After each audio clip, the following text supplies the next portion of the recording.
We're back at this after a week away from action, so to speak, as we weren't here last week, but happy President's Day to all of you that celebrate such things. And it's Brian Giffen, as always, with Coach Conroy, as we sit here at El Jefe, as generally is the case on Monday nights. Beyond the Barracks is presented by Cutwater Spirits, and Coach would come off. It seems like I'm a broken record, but another really, really tough, hard-fought game that at the end just didn't finish or didn't end the way you needed it to. Came down to a photo finish, if you will. Just the ball was on Cam Glover's fingernail as he released that one, but a great last possession. A lot of hard-fought effort by our guys in keeping that ball alive. We got it out there. We knocked down the three, but unfortunately it was just after the buzzer. And I thought our guys did a lot of good things again, made some positive strides in that game.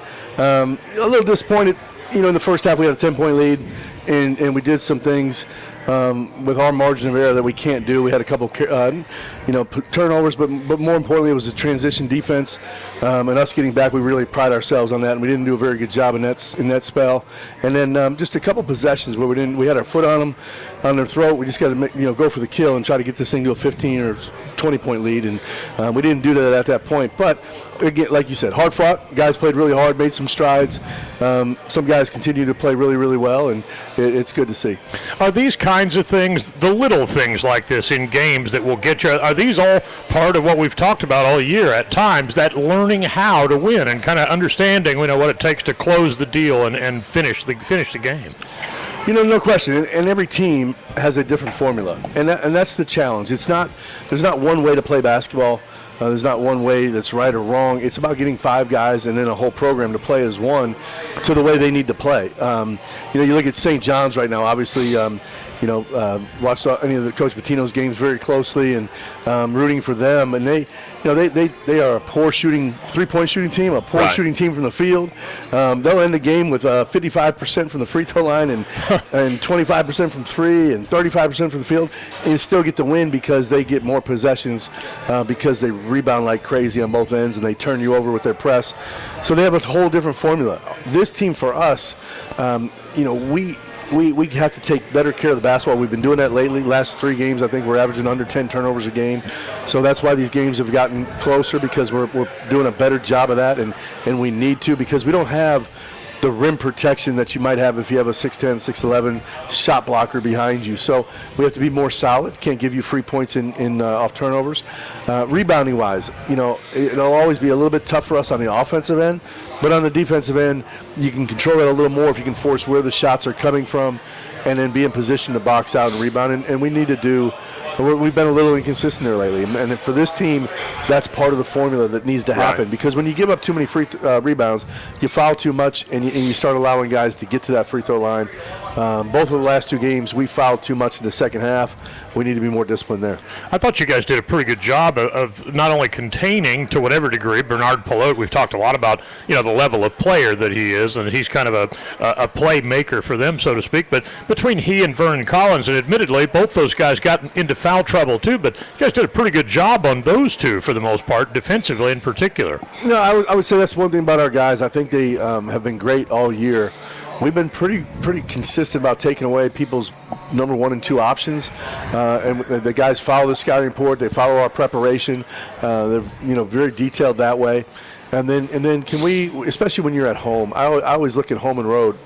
When you go on the road, you need your third and fourth and fifth options to contribute in some way. You feel like your first and second options offensively will do it, at home or on the road. But and at home, more guys feel comfortable, and the younger guys tend to play a little better. So you need them to kind of step up on the road, and one of them to have a good performance. And I thought we went on the road and took care of business against their first couple of options, better than we did here in Charleston. But one of the things that they've improved on lately is, Marcus Kell for them gives them another big guy that can shoot. And they've added offensive firepower the last 5 or 6 games, and that's boded well for them. That's helped them, win games like ours the other day. But we're getting closer. We just need to have more guys contribute on a consistent basis. Since you kind of reshaped this lineup and you put Christian into it as a starter, that is, and then of course Eze, and just kind of redid the way the lineup operates, it does seem like from a statistical standpoint you've cut down on turnovers for one thing, and better ball handling and those kinds of things, and that can only bode well. Well, that's what Christian really brings to the table. He's a guy, and I say it over and over, why we really missed him last year. When he was injured, that was a guy that could play, three spots out there. And I always know no matter what's going on, he's going to have poise with the basketball, and he makes your offense click. He finds guys. He knows how to get the ball to the open guy, and so he's done a really good job of stabling our lineup that way. We started him at the 2-guard last game, but I've always viewed him as a starter. It was just coming back from an injury, and it was just a matter of time before we get him back in the lineup. How much do these? Obviously, these guys pour a lot into this. Everybody does.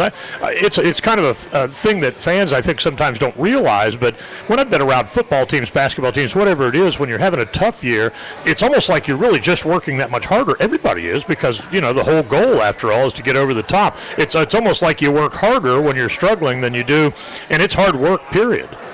Winning is hard. It should be, and that's kind of an understatement. But every game challenges you a little bit different way. You have to have some versatility and be able to find ways to win games, as opposed to find ways to lose games. Like, can you get your free throw shooting, which was good this past game? On the same night, you get the rebounding and the 3-point shooting and other things, and that's the fight for consistency, if you will, and that's why you work so hard in practice all the time. And our guys, we had another great practice today. Mondays are our toughest day as far as grinding away, and our guys have really approached that with a mentality of marching forward and trying to get ourselves better. And it's not about getting a conference win. It's about, we want to consistently play at a high level, so that when you win one, you feel like you win 2, 3, 4, 5 in a row. And as we all know, that's what it comes down to in March. We're going to need to win 4 games in a row and in the tournament to make it into the big dance. And that'll always be out there as our what we want to do. That's one of the beautiful things about the format, that, if you have a tough regular season, I've always loved the conference tournament format anyway, just because it gives you the ability to kind of sneak up. If you're peaking late in the year, what your regular season record is matters a lot less, because it's not how you played all year, it's how you're playing now. Well, no question, and you'll see teams, they'll whether they win or lose. Sometimes you see teams down the stretch, and when you're filling out your brackets, they lost their last game in the tournament, or they had an early exit in the tournament. But if you really look at how they've been playing the last 2 or 3 weeks, right, you get more of a sense like, this team is coming together. They're playing pretty good basketball, and you kind of vote on that consistency more than just that one game result. And that's where we want to be. We're playing better. We want to continue to move that standard up and play better and better, and then eventually get on a run. I would love to get your thoughts just on the progression as the season has gone along of your younger players, your freshman players. Dante for one, Eze for two. Yeah, no, I think obviously Eze, start with him, and he just walked in the door right now. But Eze, has been starting at the point guard for us, and without question, our best on-ball defender, the guy that can help us, and we've been better guarding ball screens lately. It's an area of concern for us. We have not been great guarding the ball screen most of the season, and he has helped us improve in that area. High hopes for him. I think he's got tremendous leadership qualities. He's a fantastic cadet, in the Corps, and he'll continue to be that way. He's a terrific student, and just a high-quality character, young man, as is Dante as well, and they both bring a level of athleticism and length and hustle on the ball that is much needed in our lineup. As being a point guard, he understands kind of being a little more judicious in his shot selection, and usually he had a big one in the game against Western that didn't go, but I want him taking that one every time, right, because he knows which ones to take and which ones to turn down and get others involved. Dante will be a terrific shooter for us, wing player with great length, but I have just high hopes for both those guys going forward. And Paxton, of course, just walked in the door with Eze, and we'll go ahead and spoiler alert here and tell you that both Eze and Paxton will join us in segments here in a little bit as we move along on Beyond the Barracks. We are live, by the way, at El Jefe here on King Street, and Beyond the Barracks is presented by Cutwater Spirits. You take on Mercer on Wednesday night. You and I will get more into Mercer and the look ahead to that game a little bit later, but that's one that, and that may be the last one I can recall where you guys really ended up having a tough night, a game that got away in the second half in particular against Mercer, but another opponent that hasn't fared especially well of late, especially on the road, a really tough opponent, but, again, one that we'll get into. Every game in the SoCon is going to be a big challenge. It just is. Oh, no question. And I challenged our guys before this last game about when we've had tough, close losses like overtime, like what do we do next, and where's our resiliency, where's our grit, where's our determination at, and that was probably the best thing about coming out of Western is we came out there and we had the lead early. It showed our guys were ready to go. They weren't letting past close losses or tough losses get them down, and so they're growing in that regard. At Mercer was the last time we came off a overtime loss against Furman, and we didn't respond the right way. And I think our guys have grown from that. You talk about, experience, and we've talked about experience a lot this year. I was kind of talking off the cuff with you before we sat down before the game to do an interview, and I was asking you about, there was a time, maybe not as much in college basketball, but there was a time over the years in my career as a broadcaster that sometimes you'd go through a tough time and there'd be this player or a couple of players that were super emotional guys that get crazy and start throwing chairs and stuff, and next thing you know, it wakes the whole chair. I guess we're just not in those times these days. Well, if I can import one of the Chucks, from USA Hockey into our locker room, come out and throw, drop the gloves for the first 9 seconds of the match, I would certainly do it. And, I hope our guys have that kind of pride in the jersey they wear. I loved watching. That's one of the things. I've always been a hockey fan, but I loved watching it this weekend. Like those guys doing that the first 9 seconds and letting everybody know that the what America meant for them and the emotion you needed to play the game. And our guys are developing. That's one of the things I think you lose a little bit with the turnover in rosters for any school. Right. Is just that.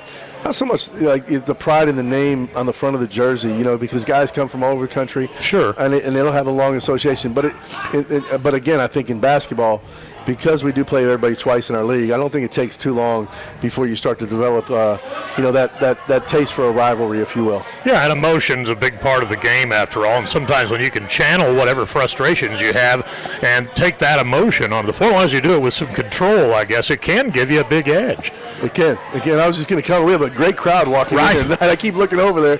We've got a heck of a crowd here tonight, and it's great to see everybody. Yeah, that's right. This is Beyond the Barracks. It's presented by Cutwater Spirits. We're live at El Jefe, as we are on Monday nights, typically anyway. I'm Brian Giffen. He's Coach Conroy, and we will bring one of these guys up here in just a couple of moments. Any preference? Which order? We'll go with Paxton first. All right. Yeah. So we'll bring the more veteran guy up here first. There you go. All right. So Paxton Davidson will come hang out with us up here next. That will come your way after this timeout. Coach will be back in a little bit, and we'll set things up for this Mercer game. By the way, I do have 4 tickets to this Mercer game. We've got a good enough crowd. We can find somebody. Now, those players don't need them. But we can find somebody over there that'll want these tickets, too. All right. All right, so we will do that. Back with more after this. You're listening to the Citadel Bulldogs Radio Network. Hey, we're back with Beyond the Barracks. We're at El Jefe on King Street here in downtown Charleston. Beyond the Barracks is presented by Cutwater Spirits. And now our guest is Paxton Davidson. You've run right by me and played basketball in front of me a whole lot. It's the first opportunity I've had to visit with you, man. How are things going for you? They're good, man. I'm just enjoying Charleston, loving getting better.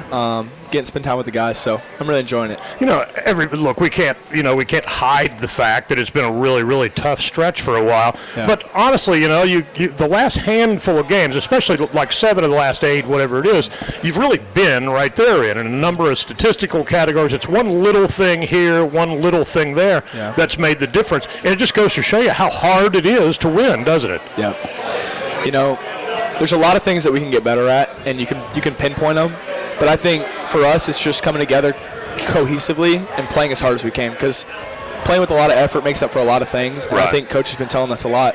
And, we just have little spurts where we just don't play as hard as we can. Right. And those things usually end up causing us the game. But I'm really excited with how this team's going and how much we've grown. You've seen it as much as I have with the 7 or 8 games you're saying. We're playing harder than we ever have. We're fixing all these little things, and we're coming together. So I'm excited to see how it goes moving forward. I mean, obviously, you don't want to have 14 losses in the conference, but I think we're peaking at the right time. Well, and there's still a handful of games left, and, it's like Coach and I talked about a little bit ago. The tournament format allows you to have a great spurt late in the season and actually end up having a successful season regardless of what your record is. There's still hope for that. Oh, yeah. I mean, it's tough to put 14 losses behind you and say that we're looking forward, but, you have a whole chance. You have to play in game. You have a lot of games moving Right. forward, so this would be perfect to make a little run here, and he talks about that too. Love to get your thoughts kind of on your journey here to the Citadel. Yep. You know, before you got here, just tell us a little bit more about. Anybody can read a bio. Just give us a little bit more background on what brought you here.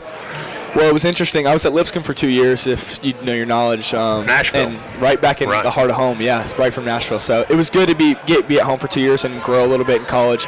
But Laney and Coach Conroy were also, Coach Acuff from Lipscomb, were good friends.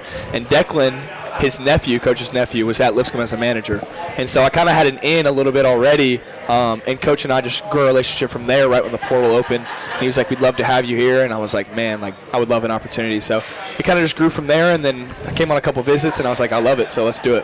Has it been what you thought it would be? Obviously, you know, it's the Citadel's not for everybody now. I mean, there's a lot of focus on discipline, a lot of focus on leadership, a lot of focus on, you know, the other aspects of life, student life, cadet life, other than just basketball. Has it been different, harder, or not as hard as you expected?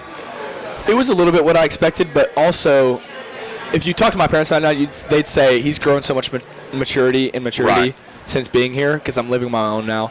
And that's been such a journey in itself. But that's not even counting basketball. With basketball, like my game has grown a lot discipline-wise, like you were saying, because Coach Conroy really emphasizes the little things. And so that part of my game needed to grow, and that's what I needed. And now I'm seeing a lot of dividends paid off because I'm growing in that way.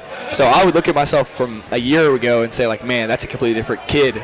And now I'm like, man, after all this, I've really grown into a man. I have more discipline in my game than I ever have. I know how to get to certain things that I want to get to as a player, and my goals are only more defined now than they were before. Can you speak a little to, you know, the physicality of the SoCon, for instance? I mean, obviously none of you guys, for the most part, other than a couple of holdovers, had really played in Southern Conference. A very physical conference, obviously great three-point shooting on most of these teams. What are your thoughts on that? And is it, from a physicality standpoint, is it more so, or is it about what you expected?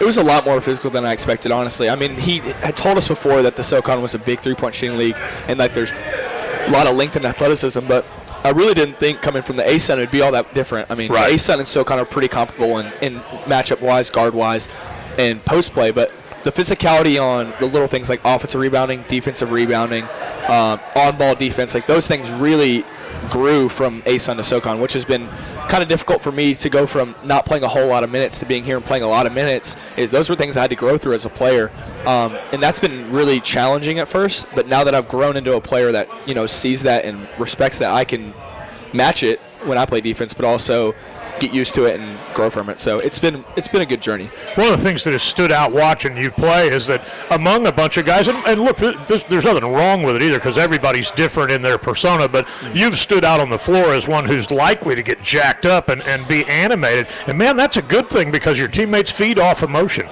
Yeah, I think that's something I really pride myself on is I'm always going to bring energy, and I'm always the same player. Like, yeah, you're going to see me get riled up. You're also going to see me like, hey, like, guys, we need to fix up, right? Like, and, you know, maybe that might not be healthy sometimes, and that's something me and Coach have talked about, but that's also something I think that we need as a team. We need the guys are going to call each other on their shots, and he talks about that too. We got to be able to call each other out and say, like, hey, we're going to stop this right now. This run that they're having, we can't let it keep going, right? Right. So you're going to see both sides, but I think the positive makes up way more than the negative ever will, especially with this run we're about to start making. You're going to see a lot more jacked upness, and so I like I'm ready. it. Yeah. So bring on the jacked upness. Oh, yeah. I like that. Honestly, I mean, from the standpoint of that, Coach and I were joking a little bit the other day. Actually, we did before the Western game. There was a time, and of course we're in different times now where rosters change so much, but there was a time where, and I saw this a lot when I worked in baseball, where you have a tough stretch for a week and a half. Somebody on that team's going to get jacked up to the point where they're going to get ticked off and fling a chair or something. I mean, you definitely see, I mean, what was that Turn over a Pacers thing that spread. happened? Yeah, Right. like, you just see crazy people do crazy things, and I think that's just the evolution of basketball, really. It's like you see it a lot in the media nowadays, and that's what causes people to think they can act that way. But, I mean, I like it. I like the jacked upness a little bit. Right. So. See, I learned a new word, man. This is great. Yeah. We're visiting with Paxton Davidson, who, like most of the dogs on this year's roster, in his first year here at the Citadel, it's been a tough stretch, and obviously you take on Mercer on Wednesday. That was one of the handful over the last 10 or so that did really get away in the second half. They had a great night from their guards, for instance, and it was a game that kind of got away as it went on. What are your thoughts when you look back on that game? That's just not who we are. And I think if you asked every single person on our team on this radio show, they'd say, like, that's not who we are. And we didn't show up to play, really. I mean, like, we talked about it all week. We were gearing up for it, and then we just came out flat. I mean, there's really no secret to it. I think you're going to see a whole lot more effort, a lot more jacked upness, like I was saying before. Like, we're ready to get them back for it. But we have a lot of things we're going to execute on way better, like many different things. You could talk about our offensive execution. You talk about our game plan on defense. But really, it's just who we are. It's our identity. You're going to see our identity on Wednesday and how we are really going to play, and you're going to see that when we play the right way, who we really are, that won't happen. You know, you've seen it now, not only at home, but also in the VMI game on the road in particular. What a difference it makes when you get cadets in that building and you get a good crowd in the building. Oh, yeah. The energy level, and you got to see it as an opposing player at VMI. That was pretty off the charts, wasn't it? I have never been in an environment like that. I mean, we had the Lipscomb-Belmont matchup back in the Nashville area, so that was a huge time event. But you add cadet to it, it's a whole different atmosphere. Like, they're just cussing you the whole time. I mean, it's a whole bunch of things. You don't even know what they're saying, really. And it's just so loud, and they cheer for whatever. It doesn't matter if they get a steal. It doesn't matter if they get a stop. Like, they're cheering the whole time. So that was pretty interesting to see, and I like that kind of environment. I like the hostility. I like when guys get fired up a little bit more because they're on edge. Like, so I liked it. I think, personally, if we had more cadets at games like that, like, you notice when the cadets get fired up at our games, like, gosh, the other team just, like, they kind of shrivel up. They lock up a little bit. You're like, we got to make a good possession. Yeah, because our guys are going crazy. Well, you can feel the energy in the building, and you feed off. There's a notable difference. I mean, the Furman game's another one. Oh, yeah. That kind of went that way this year. Another one that was really one of those gut-wrenching games at the end. Yeah. But that one this year, really, I think that was the one we had the biggest amount of cadets for. But I just wanted the player perspective on the difference it makes for you guys. When those guys get lit is what we call it. When they get lit and, like, everyone in the arena starts feeding off that, like, we start playing more free, and the other team starts locking up, and they don't play the way they're supposed to, and we get out on a run, we hear a big cheer. We're like, you don't even think about how tired you are in the moment. Right. Because it's like, well, they're all cheering. Like, there's a lot more energy flowing in the room. Right. And Coach talks about when the ball has energy, right? Well, the ball goes in, there's our energy. Everyone starts lifting up, cheering, and all that. So as a player, that's what you want to hear. That's all you want to hear the entire game, even if we're losing. It's like, come on, give us some juice. Like, we got to get going a little bit, right? That's crazy how emotion and adrenaline are tied together. Mm-hmm. That's absolutely the case. Yeah. Well, again, you take on Mercer on Wednesday. That is a 7 o'clock game at McAllister Fieldhouse. For those of you who can't make it out there, and we hope that's not many, we hope all of you come out there. Yep. But we'll have radio coverage. Pregame coverage is 6:30 for that. The Dogs owe the Bears one. I'll give you a little hidden trivial nugget. Last SoCon win was against Mercer about this time last year. Okay. At McAllister Fieldhouse. Let's repeat history. Oh, yeah. We're going to get it back on Wednesday. I'm excited for it. How much does it so as you go through this stretch, and now you see these teams for the second time, and now you're in all these nip and tuck, tooth and nail battles all the way down to the end. Yeah. How much more determined does it make you? How much more? Obviously, it's deflating when it gets away at the end and you were right there, but you can either use that to wilt, or you can use that to get that much angrier, that much more determined, and go get her done. Yeah, especially losing them, like, not the way we wanted to see it go down. And we knew we could go get that one, too, at their place, and it was kind of deflating, like you were saying, to lose by that deficit. But, I mean, I think we're all excited to get it back for them because, like, we knew that wasn't us. Right. So we go from not playing like us to playing like us. That's easily a 30, 40-point difference, which you saw when we lost there. So I'm excited to see how we come out on Wednesday. I know we're going to come out fast. We're going to play hard as we ever can. And it's going to be good when we get them back. That feeling that we're like we owe them one, that it's going to be good when we get it back. So one of the things that has happened a little bit more of late is you guys have finally gotten off to some good starts in games. Mm-hmm. The pattern for a while during this stretch was to kind of get down 10, 12 points at the half. And a lot of that was in the last 2-3 minutes of it. A steal here, a turnover there. They go hit a couple of threes. It's been the other way here of late where you've really been right in these games from the get-go. And really had even a 10-point lead the other day. Yeah. It's little things I was telling you earlier. It's a little bit of effort, and it's a little bit of not mentally focusing. Those stretches, they don't look like a lot when they go up 6-7 points. Right. But in the grand scheme of things, that 6-7 points lost us a 2-point game. Right. And that's what you saw at Western, and it got away from us at Mercer when you saw. But if we can take out those little spurts of those, we gotta break it down better. Like, let's go win this media. Let's win this possession. Coach is always saying, let's win this possession. Right. If you win 10 possessions in a row, you just went up 8 points, 10 points, right? Right.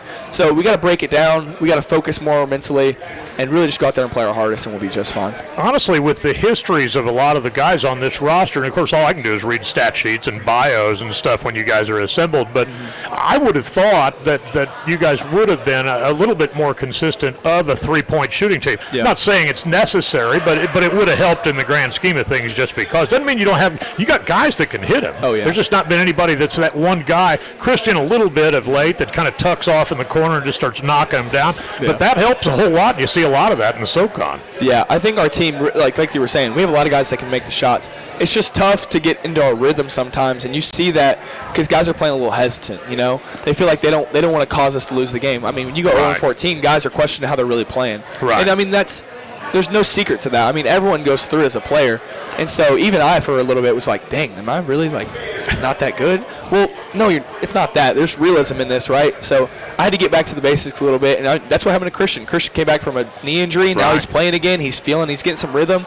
Once we get everyone feeling that rhythm, these next couple games, we're going to start rattling them off, and you'll see a completely different team than what you saw before. So I'm excited because we have guys that do it, the firepower to win games. So it's going to be good. It's a funny thing, but in the era we're in with sports science and more on the football side, things like combines and everything is so distinctly measurable. But a lot of what isn't measured sometimes is the gamer, the want-to element, the mental side of it. And that's one of those where, it's an intangible. Confidence is probably the biggest intangible in sports. I know for me at least, and I'm sure you could ask all the guys this, how much does confidence matter to you in your game? I think all of them would say it's everything as a player, especially as a shooter. Right. If you don't have confidence and you can knock down a shot, you're probably not going to take the shot, right? Right. You don't want to do everyone else a disservice on the team by not shooting 100%, right? Or trying your effort level to be 100% to make the shot, right? So I think A, it's practice and getting more shots up, but B, it's knowing you're that kind of player that can knock down shots in big games. So I think you add those two together. I think all of our guys would say confidence is everything, especially going out there and playing our hardest. All right, man. As much as here I am, this busted down old radio announcer guy. I got a deal for you. You guys win this game Wednesday. Next Monday, I'm gonna ride that mechanical bull over there. But I'm only gonna do it if everybody that's here tonight shows up again. We're gonna have a lot more jacked upness knowing that. So jacked upness. We're gonna make sure you get up on that bull. I'll play any part I can, brother. Paxton Davidson, thanks a bunch, yes, buddy. Sir. Thank you coming very up much. and hanging out with us. First year with the Dogs, and he'll be out there on the floor with all the rest of them Wednesday night as the Dogs take on Mercer at McAllister Fieldhouse. 7 o'clock opening tip, 6:30 pregame, and we will have it for you, but we'd really like to see you in the building, too, screaming for the Dogs. Yes, we'll take a timeout right here. Eze Wally will come hang out with us a couple minutes. I'm going to tell him I'm going to ride the bull, too. Yes, sir. And we'll get into more of that. Beyond the Barracks is presented by Cutwater Spirits, and we're back with more of it right after this on the Citadel Bulldogs Radio Network. And we're back on Beyond the Barracks. Yeah, it's Monday night, and we're live like we always are at El Jefe here on King Street in downtown Charleston. I'm Brian Giffen, the radio voice of the Bulldogs. Ed Conroy. There's a lot of people in the building. A lot of people. Most of the team, and the voice you hear is that of freshman guard Eze Wally. Man, we've talked a little bit in elevators, the, hey, man, how are you, stuff in passing, but it's good to have you up here.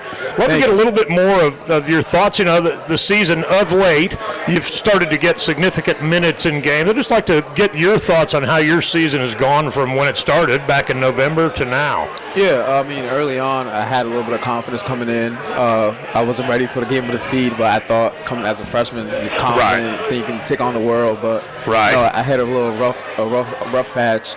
But the whole process, I felt it was a roller coaster for a good amount of the season. And I stuck to it.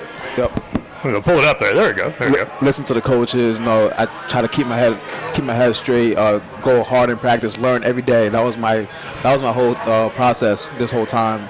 I mean, I feel lately I really locked in, especially on the defensive end. I think I found who I am, especially how I can help the team and the best of my abilities. Being able to take on some of the best guards in SoCon, putting the emphasis on that, and just serving the team the best way I can. So, I mean, I feel like if I can do that and grow, and we can keep getting better as a team, and I'll keep going as well.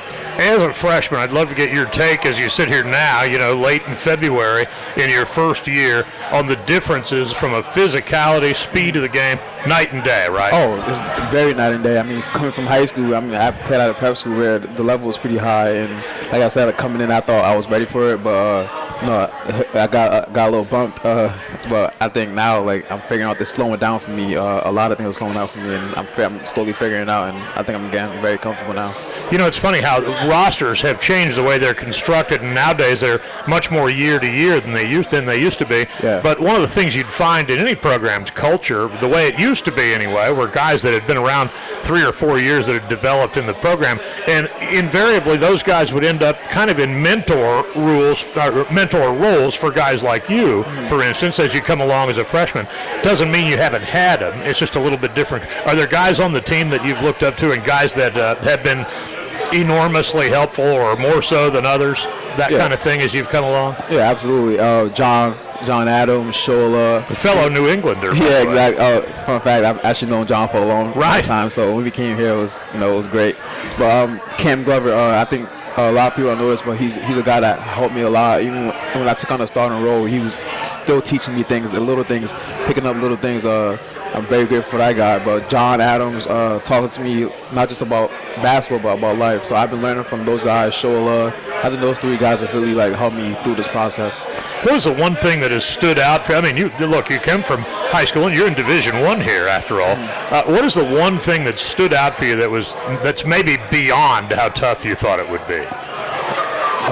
Physicality. Or there are a lot of them. Yeah, but I mean, just the strength of guys. Right. I mean, I felt like I'm a pretty strong defender, but sure. I mean, you have guys nowadays in their fifth year, and then I have to take them on. But the strength of guys is really something that's just you just can't prepare for that, honestly. Right. When you get guys nowadays too that are in their fourth and even fifth years, these guys are older than some NBA players are. Let's not kid ourselves. Which is crazy. You're out there. It's not that you're not a grown man, but you're a grown man, but not to the level that they are. Yeah, it's just a different level of strength. I mean, I've taken the weight room seriously. I feel like that's what helped me grow on the court, especially. But I mean, you talk about grown man strength. I mean, right? It's a little different. But I'm willing to take on the challenge with those guys too. So being a freshman too, I mean, you mentioned the cadet aspect of this. So life's a lot harder than it is for just a regular. It doesn't mean it's not hard for a regular college student that's also a D1 basketball player, but it's a little bit more challenging, I think, just because of the culture and all the things that are required of cadets. Can you elaborate a little on that? Yeah, I mean, just the cadet life. Me personally, I think it makes me push through a lot of things, if that makes sense. I mean, when I first came to the school, my whole goal was to be able to push through anything and grow from there. I mean, and the school just more emphasis on that. Waking up in the morning, going through your classes, not falling asleep in your class, being able to just persevere and just keep going. I think that's what the cadet life has taught me, honestly. Just keep going and keep pushing, and that translates on the court as well too, in my opinion. So I think it's been helpful for me. In any athletic program, it's going to be part of the coaching structure and part of the culture of the athletic program, that toughness and building that is part of it. But in reality, at the Citadel, you're working on toughness 24/7 because you're also a cadet. Yeah, definitely. I mean, like I said, it's very, very helpful. It's not like any other college where you can have lows and you're not really challenged as much. But I mean, here everyone's gonna push you. From you think you're gonna have a hard day in the core and guys yelling at you, dropping you, but you come to practice and the coaches that have been through the same thing, they'll push you just as well. I mean, I think it's been great, honestly. Yeah, and I mean, it's not a situation where everybody, I think, can even understand what it's really like until you actually get to live it. As you've come along, one of the things that has stood out about this team, and as difficult, man, as these last 7 or 8 games in particular, and then you look back at some others like the Central Arkansas game, for instance, that was one you guys should have had back in December. But there's a level of toughness that comes from having games get away like that. Now, you don't want them to, but it shows that it's not waylaying you guys any. Basically, it's bringing you back more determined than the last time to try to scratch and claw and get over the top here, and that's admirable. I mean, I think it definitely puts a pit in a lot of guys. I mean, we want to. I mean, we feel like we should be able to win every game. I think we're in it a lot of the times, but I mean, just having those tough losses, and I think around these guys, a lot of these guys, we're like, we have to get the next one. We got to keep going because we're so close. I wrote on the wall after the game, I wrote 0.1 seconds away, 0.1 from winning the game. So I'm like it puts a pit, especially me. It just builds a fire in me, guys like Shola, guys like Christian Moore, like Paxton. It builds a ton of guys to just keep going, honestly. take on Mercer, and that was one of, really in the last 10 or 12 games, that was really one that did get away, that got a little bit ugly late in it. Yeah. And that was, they got great play from their guards. That was before Coach had reshuffled the lineup the way it kind of starts and is constructed right now. And obviously, you get a month down the road, whatever it is, the team could change, culture could change. But what are your thoughts when you look back at the Mercer game, and what do you expect to have your hands full with the most on Wednesday? I mean, just looking back, just that game, I think we just weren't in it from the start. I feel like now, just going forward, a lot of the guys bought in. A lot of guys put an emphasis on defense. We're taking our matchup seriously. We're taking the scout seriously, and we're buying into ourselves and what the coaches teach us. And I think it's gonna be a lot different this time around, honestly. All right, so here's what I want you to do, man. I want you guys to win this game. All right. I also want you to hold me to my word, and you can run right by the scorer's table where you know where I sit at these games. Come right by there and talk trash to me about riding that bull next Monday. I will ride that mechanical bull. I may die from it, but I will ride that mechanical bull next Monday. I'll let you know. Yeah. And look, think how much fun you can have. When I get on the next charter and next bus, and in a body cast, you guys will be able to make fun of me for it. And autograph my body cast. It'll work out great. Yeah. I'll be at first row watching you ride that bull. I appreciate you, man. Yeah. Congrats on the way you played. Let's go get a win. Let's just go have some fun and get a win. Definitely. All right. Eze Wally spending time with us here, Bulldogs freshman guard. And we will come back. This hour, or 45 minutes of it, has flown by pretty quick. Coach Conroy will be back up here. We'll set the scene for this Mercer game. We'll look ahead to it and talk about some other stuff. I mean it. Going to ride that bull, man, if you guys win this game. Not making this up. All right. Back with more after this. You're listening to the Citadel Bulldogs Radio Network. And we're back on Beyond the Barracks here at El Jefe. It's Monday night, and Beyond the Barracks is presented by Cutwater Spirits. Brian Giffen, Coach Conroy back up here now as the Dogs get set now to take on Mercer. That's a home game on Wednesday, 7 o'clock opening tip, 6:30 pregame for us. I brought it up with Paxton because one of those that's obviously a pretty emotional guy on the floor, and I wanted to get his take on how the energy level at McAllister Fieldhouse affects him. And he said it all. Yeah, no, the core has been absolutely fantastic, especially on those Wednesday night games. And hopefully, I'm very confident they'll be out there again tomorrow night. And they mean everything to us when they're out there. And hopefully we can finish the job off for them because their enthusiasm's been great. One of the things I wanted to talk to both those guys about, and this being their first year at the Citadel. Look, you lived this culture on all ends of it, and that first year, you're not only dealing with the rigors of, of course, a Division I basketball lifestyle, but also the whole cadet lifestyle. It's not for everybody. You got to be you talk about building toughness. It's a 24/7 toughness that's built here. It is, and what you learn, though, the habits of coming back every day, and hopefully you learn, not only like when we're going through you're going to go through tough times in life. It's about how you handle adversity, how you respond. I think our guys are showing everybody, the right way to go about your work. You put it in every day. You prepare to win. You respond no matter what the result is, and you just keep rinse and repeat. And that's what the Citadel is all about. And as we really exemplify the school, I think those wins will come. I was talking to Paxton in particular about confidence and what an important intangible it is. We talk about it from time to time. We live in a world, after all, where a Major League Baseball hitter can lose his confidence, and he's going great if he hits 30% of the time. It just goes to show you how tough it is.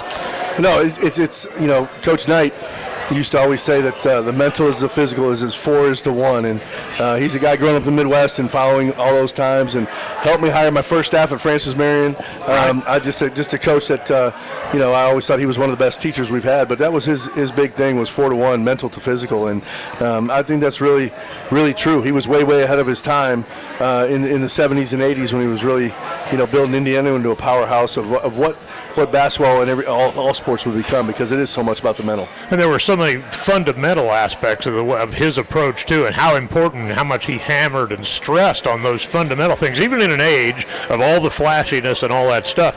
Fundamentals. He drilled those things into him every day.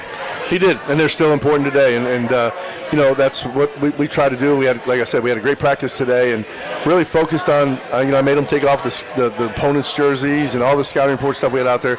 It's about us doing what we do and continually striving to do it better.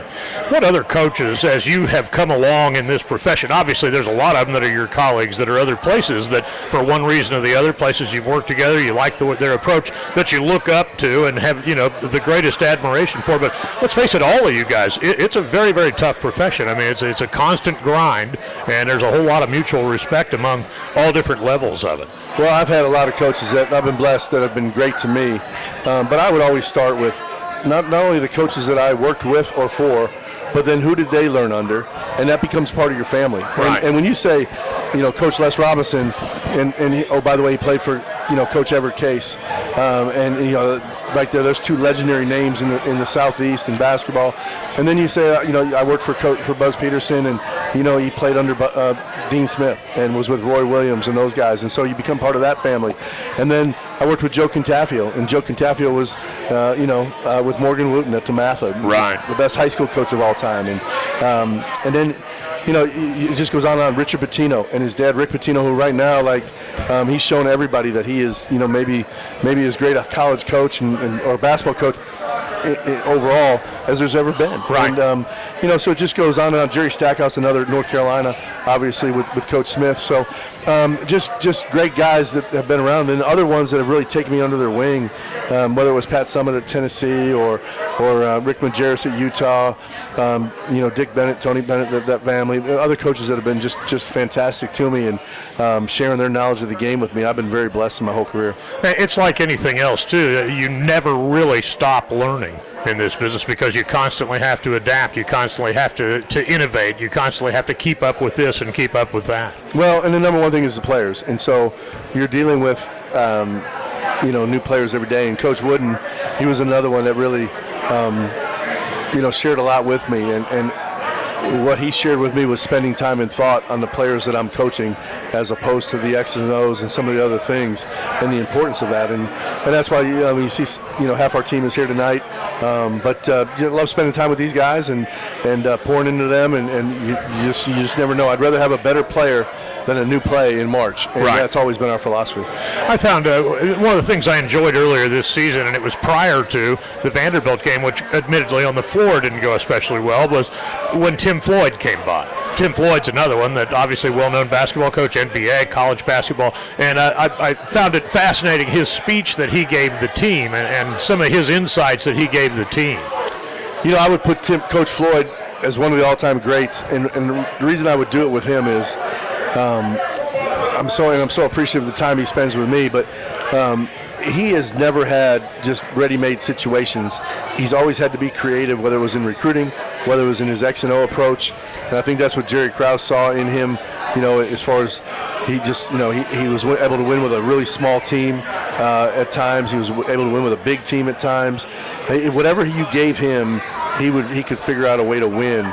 And that's a sign of a terrific coach that wasn't always handed something, whether it was the job or, more, like in these days, more money in the NIL or things like that. He could figure out his roster and figure out a way to really make it difficult on you.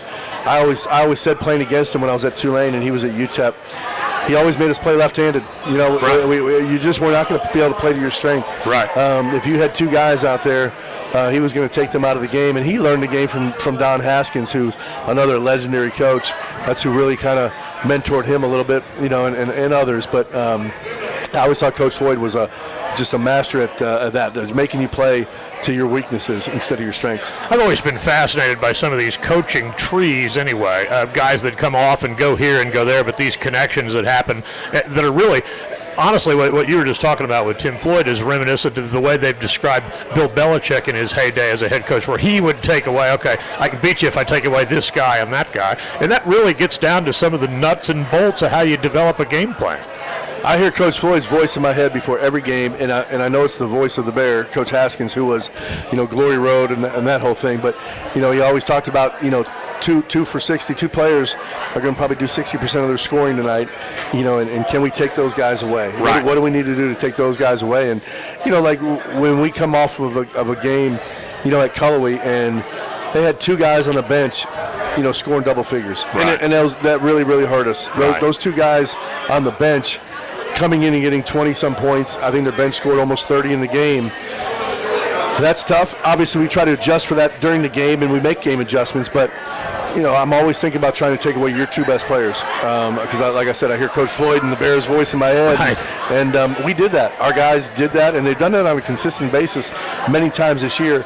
We just have to be more consistent through our entire roster of what our principles are, so we can take away those other guys, and those guys on the bench don't rise up and really hurt you. And a lot of times when you're on the road and they're playing at home where they have more confidence, that's where it happens. Yeah, no doubt about it. Well, you talked about the Bear. Now let's talk about the Bears. See what I did there? Now, you take on Mercer on Wednesday. Obviously, that was one that didn't go well, and both players that were up here kind of felt the same way. They felt like the game kind of got away. They owned it and said, look, we didn't play our best game at all. In fact, it was probably our worst. And you know what your challenge is anyway. And what do you think about Mercer Wednesday? Well, I'll be really disappointed, if we don't come out with just a ton of energy. And again, we need everybody that's here tonight and everybody in the core and everybody kind of take ownership of this one. But the place needs to be energetic on Wednesday night. McAllister Field, and it starts with our team. Are we getting on the floor? Are we putting a chest on guys? Are we knocking the guys on rebounding? Are we taking the physical fight to them? If we don't, they have tremendous quickness, especially in the backcourt. And if we're not the aggressor and we're back on our heels, then they could really make you pay. I told both guys, and I don't care if they walk in front of where I sit at the games, talk trash, whatever. Told both guys I'm going to ride that bull if you win this game Wednesday. I'll do it next Monday night. I look forward to seeing that. That'd be great. Let's get that done. I could see Andrew Miller's headline the next day. Idiot dies in mechanical bull accident. Hey, we need a win so bad. One death wouldn't be a big deal, right? We'll sacrifice Take one for the team, Take one for the team, exactly. Take one for the team. Coach, appreciate it as always. Obviously, best of luck Wednesday. We'll get together with you in the afternoon. We'll look forward to it. Let's go get them. Let's go get a dub. Hey, shout out to Coach Triplett, too. They got another win today. 2-2 on the season, but we've got ourselves a great baseball coach. Everybody get out there and support him. Yeah, the last thing I want to say is for all you in the building, hey, thanks to all of you. You guys have been great. Yeah, they're all over there talking amongst themselves. But great crowd showed up tonight. Thanks to everybody at El Jefe. Once again, thanks to Cutwater Spirits. Thanks to Joe Mack in the studio. And that'll about do it for this episode of Beyond the Barracks. We will talk to you on Wednesday, everybody, as the Dogs take on Mercer. Until then, good night and go Dogs.